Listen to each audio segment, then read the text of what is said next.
Chances are, you don't need us to regale you with tales of the Rolls-Royce Bentley L-Series V8 engine.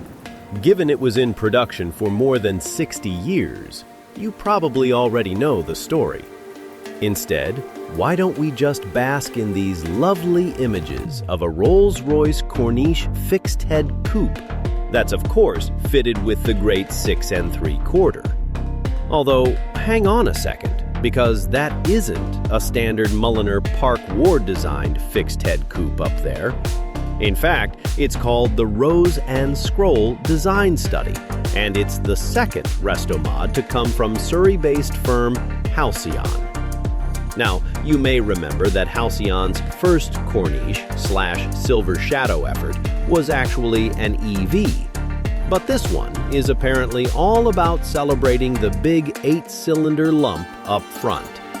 So, in true Rolls fashion, the engine is now described as providing more than adequate performance, with increased torque and improved responsiveness.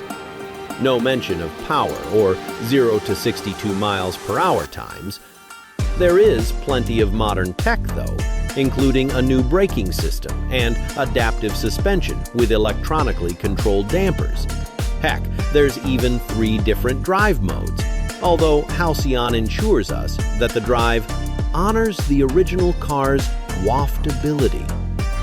On the outside, there are options including uninterrupted chrome bumpers, bespoke headlights, and unique wheel designs for the full Restomod treatment. While inside, the Rose and Scroll gets a hidden screen with wireless Apple CarPlay and Android Auto. Nice!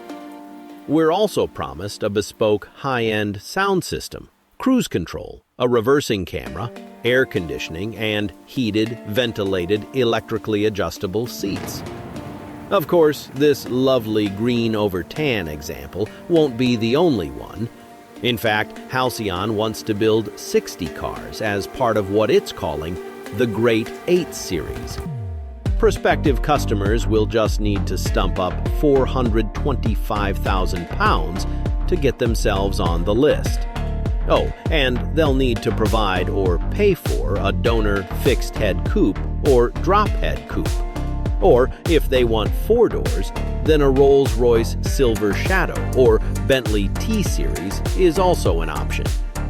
Each build then takes around 12 months, with 5,000 hours going into a process that kicks off with a bare metal restoration.